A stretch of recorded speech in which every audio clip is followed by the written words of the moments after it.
Motion in a plane straight line motion की objective सवाल है क्लास 11 है ना। क्या है पहला सवाल, एक पिंड को पृथ्वी से ऊपर की तरफ 100 मीटर प्रति सेकंड के वेग से फेंका जाता है ना। अगर 100 मीटर प्रति सेकंड के वेग से फेंका गया है तो वह पृथ्वी पर वापस पहुंचने में कितना समय लगभग लेगी, ये पूछ रहा है।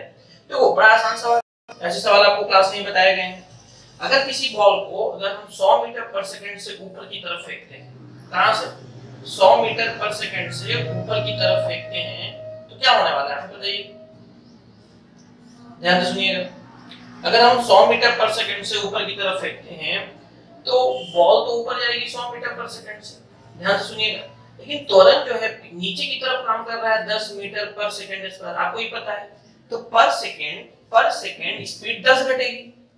इसका मतलब कि अगर ये 100 से फेंके हैं तो 1 सेकंड के बाद 90 हो जाएगी, फिर 1 सेकंड के बाद 80 हो जाएगी। ऐसे करते करते जब 10 सेकंड बीत जाएगा तो इसकी स्पीड 0 हो जाएगी। मतलब यहां से यहां तक टॉप मोस्ट ऊंचाई तक पहुंचने में इसको 10 सेकंड लगेगा, और 10 सेकंड जाने में लगा था तो 10 सेकंड आने में लगेगा। तो आंसर कितना हो जाएगा 20 सेकंड, इसका फाइनल आंसर होगा। कितना सेकंड 20 सेकंड। आता है अगले सवाल पे, क्या कहता है अगला सवाल, ध्यान से सुनिएगा। अगला सवाल बोल रहा है कि ऋणात्मक त्वरण में एक निकाय का वेग क्या होगा। तो त्वरण बोल रहा है कि ऋणात्मक होना चाहिए, और त्वरण अगर ऋणात्मक होना चाहिए इसका मतलब ये है कि मान लो कोई चीज इस तरफ जा रही है, वेग इस तरफ है, और त्वरण अगर ऋणात्मक है, त्वरण माइनस में है, इसको मंदम कहते हैं, तो उस समय वेग धीरे धीरे घट रहा होगा, तो वेग क्या हो जाएगा, कम हो जाता है। C option is correct. ठीक, आते हैं अगले सवाल पे, है ना। आते हैं अगले सवाल पे, क्या अगला सवाल ध्यान दीजिएगा। दो पत्थर परस्पर 3:5 के अनुपात के वेगों से ऊर्ध्वाधर ऊपर की ओर फेंके जाते हैं। यदि वे क्रमशः h1 और h2 ऊंचाई तक जाएं तो h1 अनुपात h2 कितना होगा। सवाल क्या है, सवाल बोल रहा है कि अगर हम किसी दो बॉल है हमारे पास, एक दोनों h1 अनुपात h2 ऊंचाई जाता है, जब हम बॉल को है ना कितने के वेग से फेंकते हैं 3:5 के वेग से फेंकते हैं, तो मान लो कि अनुपात है ना 10 मानेंगे तो 30 और ये 50 हो जाएगा। आप x मान के ही बना सकते हैं, कोई दिक्कत नहीं है, अनुपात आपको जितना मानना है मान सकते हैं। तो मान लो इस बॉल को अगर हम फेंकें 30 से, 3 से 10 का गुना कर दिए तो 30 मीटर पर सेकंड से, और एक बॉल को हम फेंके 50 से, 50 मीटर पर सेकंड से।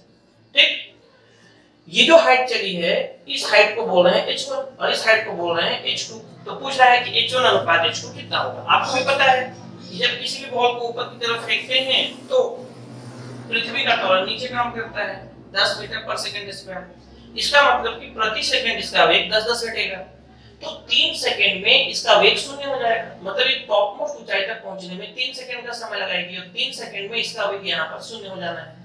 वैसे ही ये 5 सेकंड के बाद अपना वेग 0 कर देगी, है ना। टॉप मोस्ट ऊंचाई तक पहुंचने में इसको 5 सेकंड लगेगा। तो हमको एक बड़ा आसान सा फॉर्मूला पता होता है, कभी भी एस निकालना है तो u प्लस या v प्लस u बटा 2 इंटू टी, मतलब प्रारंभिक वेग कितना है, अंतिम वेग कितना है, बटा 2 इंटू टी कर सकते हैं यहाँ पे। तो अगर हम यहाँ पे अगर इसको यहाँ पर अगर हम लगाएं तो कितना हो जाएगा, 30 पहले है 0 बाद में है, तो 30 प्लस 0 बटा 2 इंटू टी। ये कौन है, ये है h1, ये कौन है h1। और h2 अगर हम देखें तो h2 कितना हो रहा है, h2 अगर आप यहां से कंपेयर करें तो 50 पहले है तो 50 प्लस 0 बटा 2 इंटू 5। h1 अनुपात h2 अगर हम करें, मतलब h1 बटा h2 करें तो 2 कट रहा है साफ साफ। ठीक, h1 बटा h2 करें तो ये 30 की 90 आ रहा है, ये 50 बचे 250 आ रहा है, तो 90 बटा 250 बन रहा है। तो 0 कटा तो 9:25 इज करेक्ट आंसर। कितना, 9:25 इज करेक्ट आंसर। बड़ा अच्छा सवाल था ये, है ना। आते हैं अगले सवाल पे। अगर हम अगले सवाल पर फोकस करें, क्या अगला सवाल, दो गेंद को क्रमशः h और 2h ऊंचाई से गिराया जाता है, उन गेंदों द्वारा जमीन तक पहुंचने में लिए गए समय का अनुपात क्या होगा। अब देखो दो गेंद हैं, उनको हम h और 2h ऊंचाई से गिराए हैं, h और 2h ऊंचाई से गिराए हैं, तो उनके टाइम का अनुपात पूछ रहा है। तो मान लो अगर हम h को h1 ऊंचाई से गिराए हैं और h ऊंचाई से गिराए हैं सॉरी, और एक को हम 2h ऊंचाई से गिराए हैं, प्रारंभिक दोनों का 0 मानोगे, यहाँ पे प्रारंभिक वेग 0 मानोगे, यहाँ पे प्रारंभिक वेग 0 मानोगे। अब प्रारंभिक वेग अगर 0 होगा तो आपको ये पता है कि s बराबर फॉर्मूला जो होता है s बराबर ut plus half at square, इसमें ut तो खत्म हो गया क्योंकि u तो 0 मान लिया, तो हाफ at स्क्वायर केवल बचा, और a तो दोनों के लिए कॉमन है, हाफ at स्क्वायर मतलब यहाँ पर जो अगर हम h1 लिखें, h1 अनुपात h2 लिखें, तो यहाँ पर जो हाइट है, एक हाइट चला है h, एक हाइट चला है 2h, तो उन गेंदों द्वारा, तो यहाँ पे अगर हम दोनों का अनुपात लिखें तो एक h है, ये कितना चला है 2h है, यहाँ पे कितना हो जाएगा हाफ a t1 स्क्वायर मान लेते हैं, यहाँ हाफ a t2 स्क्वायर मान लेते हैं, a कट रहा है, हाफ हाफ कट रहा है, t1 बटा t2 का होल स्क्वायर h कट रहा है, तो 1/2 बनेगा, ये 1/2 बराबर t1 बटा t2, और इन दोनों का स्क्वायर इधर जाएगा तो रूट बनेगा, मतलब √1 का वर्गमूल 1 और √2 ऐसे ही रह जाएगा, तो 1 अनुपात √2 इज करेक्ट आंसर बन रहा है टाइम का रेशियो। ठीक, तो बड़े अच्छे सवाल है सभी सब, है ना, आपको ये सब जरूर करना चाहिए एक बार, है ना, ताकि आपको कॉन्सेप्ट बड़ा अच्छा बूस्ट हो सके। ठीक, दो रेलगाड़ियां क्रमशः u तथा v वेग से विपरीत दिशाओं में चल रही हैं, पहली गाड़ी के सापेक्ष दूसरी गाड़ी का वेग कितना होगा? पहली गाड़ी के सापेक्ष दूसरी गाड़ी का वेग कितना होगा? देखो बड़ा अच्छा सवाल है ये। देखिए दो चीजें हैं, मान लो एक चीज A है, एक चीज B है, और दोनों मान लो अगर ये v वेग से चल रहा है, मान लो अगर ये u वेग से चल रहा है, तो अगर हम वेलोसिटी लिखें, velocity of A with respect to B, इसको क्या कहते हैं? A का वेग B के सापेक्ष, A का वेग B के सापेक्ष, तो फॉर्मूला होता है VA माइनस VB। ठीक, ये बात समझ में आता है। अब दो रेलगाड़ी है, एक रेलगाड़ी इस तरफ जा रही है u वेग से, और एक रेलगाड़ी इस तरफ आ रही है v वेग से, दोनों विपरीत दिशा में। हमसे सेकंड वाले का पूछा है, तो हम लिखेंगे कि वेलोसिटी ऑफ सेकंड रेलगाड़ी विद रिस्पेक्ट टू 1, तो velocity of 2 minus velocity of 1, velocity of 2 minus velocity of 1, ये होना है। तो अगर हम पहली गाड़ी के सापेक्ष दूसरी गाड़ी का वेग कितना होगा, तो वेलोसिटी ऑफ 2 कितना है? वेलोसिटी ऑफ 2 जो है विपरीत दिशाओं में चल रहे हैं दोनों, है ना, तो वेलोसिटी ऑफ 2 मान लो इसी तरफ पॉजिटिव मान लें, तो अगर हम इस तरफ v यहाँ पर लिख देते हैं तो ये माइनस, और u जो है वो इस तरफ है, तो हमको यहाँ पर माइनस u बैठाना होगा। क्यों माइनस u बैठाना होगा? क्योंकि दोनों का दिशा विपरीत है। आप ध्यान से अगर समझो तो दोनों का दिशा विपरीत है, और दिशा विपरीत है तो दोनों का ऐड हो जाएगा, तो v प्लस u। आप ऐसे भी समझिए, सापेक्ष का मतलब होता है कि दोनों को मिला के दोनों का वेग कितना है। जैसे मैं आपको एक बड़ा आसान चीज से समझाता हूँ, जैसे मान लो कोई गाड़ी इधर जा रही है 10 मीटर पर सेकंड से, और कोई गाड़ी इधर जा रही है 20 मीटर पर सेकंड से, तो दोनों का सापेक्ष वेग कितना होगा? दोनों केवल 10 से पीछे हैं, ये वाला 20 से आगे जा रही है, ये वाला 10 से आगे जा रही है, तो इसको ऐसा लगेगा कि हम केवल 10 मीटर पर सेकंड से पीछे छूट रहे हैं, तो दोनों का सापेक्ष वेग होगा 10 मीटर पर सेकंड, दोनों घटेंगे अगर एक ही दिशा में हो तो। लेकिन अगर दोनों विपरीत दिशा में हैं, अगर ये 10 से जाता है, ये इधर आती 20 से, तब दोनों के सापेक्ष वेग बोले तो दोनों एक दूसरे को कब मिलेंगे जल्दी? तो दोनों ये इधर से 10 से आ रहा है, इधर 20 से आ रहा है, दोनों 30 से एक दूसरे के करीब आते जा रहे हैं, तो उस समय सापेक्ष वेग निकालने के लिए दोनों को ऐड अप किया जाता है। वही बात यहाँ भी है, रेलगाड़ी के केस में अलग अलग डायरेक्शन है, तो आपको यहाँ पर क्या करना चाहिए? आपको यहाँ पर ऐड कर देना चाहिए। ठीक, पृथ्वी तल से ऊर्ध्वाधर ऊपर की ओर फेंका गया पिंड जब महत्तम ऊंचाई पर होता है तो उसका वेग 0 हो जाता है। किसी भी चीज को तुम अगर ऊपर की तरफ फेंकोगे तो पृथ्वी नीचे की तरफ खींचती है।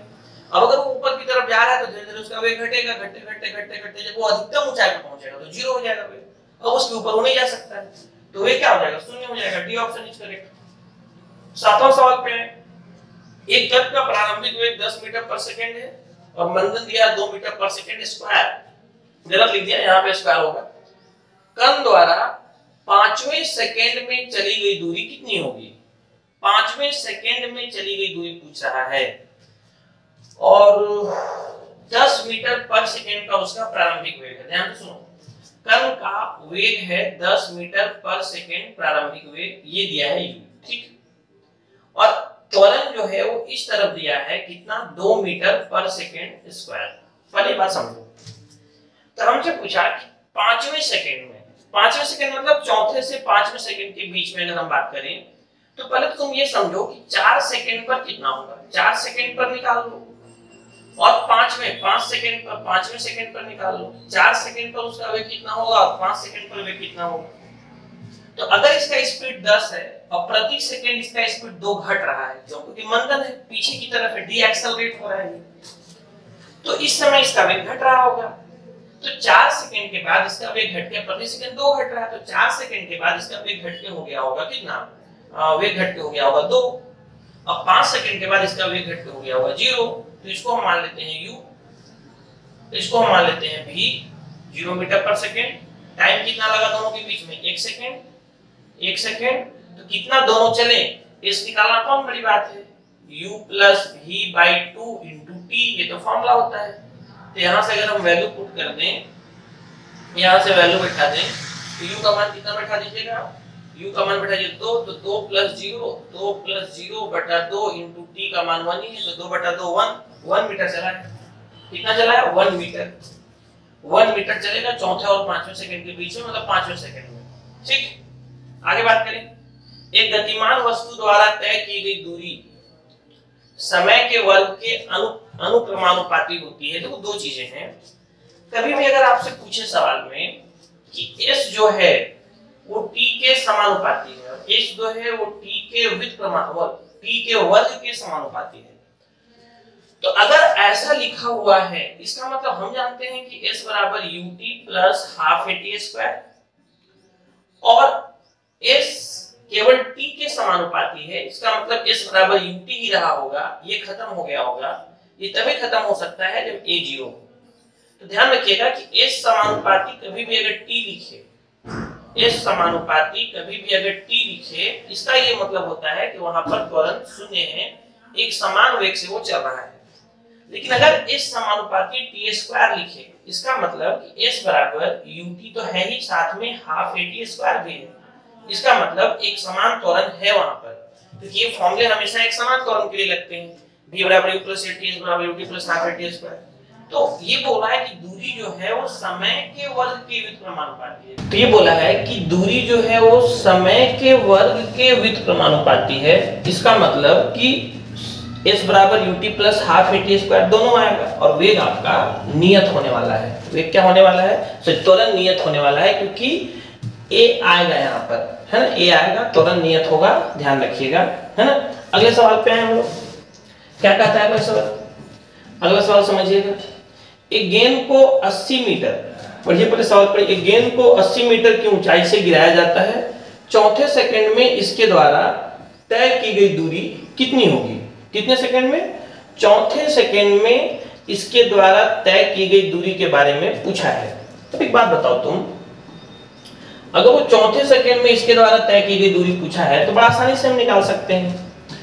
किसी भी बॉल को जब हम छोड़े होंगे तो बॉल जब नीचे गिर रहा होगा, तो चौथे सेकंड की बात किया है ना, तो तीसरे से चौथे सेकंड के बीच में निकालेंगे, तो प्रारंभिक वेग तो 0 मान लेते हो। तो 3 सेकंड जब ये गिर चुका होगा तो 3 सेकंड के बाद इसका वेग हो गया होगा 30 मीटर पर सेकंड, और चौथे सेकंड के बाद 4 सेकंड 1 सेकंड जब और गिरा तो इसका वेग हो गया 40 मीटर पर सेकंड, बस, और समय 1 सेकंड लगा है यहाँ पर। तो हम जानते हैं कि s बराबर v plus u by 2 into t, बस हो गया, काम खत्म। तो यहाँ पर v कितना 40 बैठा दें, u कितना 30 बैठा दें बटा 2, और t का मान तो 1 सेकंड है, 40 और 30 70 बटा 2 35 metre is the correct answer, D option हो जाएगा इसका। कोई दिक्कत? आते हैं अगले सवाल पर। क्या कहता है अगला सवाल, क्या कहता है अगला सवाल, सवाल नंबर 10वां ले लो। एक पिंड एक शख्स की दिशा में इस प्रकार चलता है कि निर्देशांक x समय t के साथ समीकरण बनाता है 2 माइनस 5t प्लस 60 स्क्वायर, है ना। 2 माइनस, तो पूछ रहा है कि पिंड का प्रारंभिक वेग कितना होगा। देखो कुछ नहीं जी, विस्थापन दिया हुआ है और डिफरेंशिएट करके वेग निकाल लो। विस्थापन दिया हुआ है कितना, 2 minus 5t plus 6t square. तो आपको पता है कि अगर हम dx by dt कर दें तो हमको वेग मिल जाएगा, क्योंकि हमको वेग के बारे में बात करना है। तो 2 t थोड़ा ना 2 को पहचानेगा 0, t केवल t को पहचानेगा, t का डिफरेंशिएशन 1, 5 को 5 रहने दो, t का डिफरेंशिएशन 1 हुआ। 2 आगे आ जाता है, आपको पता है x का पावर n का डिफरेंशिएशन nx माइनस n-1 होता है, तो 12 और t हो जाएगा। तो हमसे पूछ रहा है कि नहीं प्रारंभिक वेग बताइए। प्रारंभिक वेग मतलब जब समय नहीं बीता है तो समय को 0 बैठा दो, तो जैसे ही समय 0 बैठाएंगे तो v बराबर आ जाएगा -5। ये तो 0 हो गया, ये तो 0 हो गया, तो -5 मीटर पर सेकंड इसका आंसर होना चाहिए। A option is correct. कौन सा ऑप्शन हो जाएगा? ए ऑप्शन इसका करेक्ट हो जाएगा। अगला सवाल बड़ा रोचक सवाल है। अब अगला सवाल बनाइए और ऐसे ही सेम सवाल है, सवाल नंबर 12 एकदम सेम। अगर आपसे 11 बनेगा तो 12 अपने आप बन जाएगा। अगर आप 11 सवाल अपने से बना लेते हैं तो 12 तो अपने आप बन जाएगा जी। तो 1000 केजी द्रव्यमान का कोई कार है, 40 मीटर पर सेकंड की चाल से गति कर रही है। इसे रोकने के लिए हम ब्रेक लगाते हैं। अब ब्रेक जब लगा दिए तो ब्रेक से हम बल कितना लगाए? ब्रेक से हम बल लगाए हैं 4000 न्यूटन। कितना बल लगाए हैं? 4000 न्यूटन। तो कार को रोकने में जो समय लगेगा वो बता दीजिए। तो कार का जो वजन है वो है 1000 केजी, ठीक। हम जो बल लगाए हैं वो है 4000 न्यूटन। 4000 न्यूटन हम बल लगाए हैं। तो आपको पता है F बराबर ma के अनुसार अगर हम बात करें तो 4000 यहाँ बैठा देंगे, m का मान 1000 बैठा देंगे, तो यहाँ से a का मान, ये 3 कटेगा इसके साथ, तो a का मान आ रहा है 4 मीटर पर सेकंड स्क्वायर। अब कार जा रही है आगे 40 मीटर पर सेकंड से और त्वरण लग रहा है पीछे, क्योंकि ब्रेक मारे हैं। कितना? 4 मीटर पर सेकंड स्क्वायर त्वरण है, ये मंदन है ना। पीछे की तरफ लगता है तो मंदन होता है, वेग के पीछे की दिशा में लगा है तो मंदन है। तो हर सेकंड स्पीड 4 घटेगी, तो 40 है तो 10 सेकंड के बाद घट के 0 हो जाएगी, रुक जाएगी 10 सेकंड में गाड़ी। कितने सेकंड में? 10 सेकंड में। और सेम अगला सवाल एकदम सेम हूबहू यही सवाल है। आपको ये सवाल जरूर बनाना है, बहुत अच्छा सवाल है ये एकदम सेम। देखो 2000 केजी द्रव्यमान की एक कार है, सेम डाटा, 20 मीटर पर सेकंड की चाल से गति कर रही है और ब्रेक का प्रयोग किए हम कार को रोकने में, और कार को रोकने में ब्रेक का प्रयोग किए तो यदि मंदक बल मतलब जो ब्रेक मारे तो बल कितना है? 2000 न्यूटन है। तो कार को रोकने में आवश्यक समय कितना होगा? सेम हूबहू वही सवाल है। आप ऑप्शन देख लीजिए, है ना। ये सवाल आपको बनाना है, बहुत अच्छा सवाल है, सेम वैसे ही उसी की जैसा सवाल है।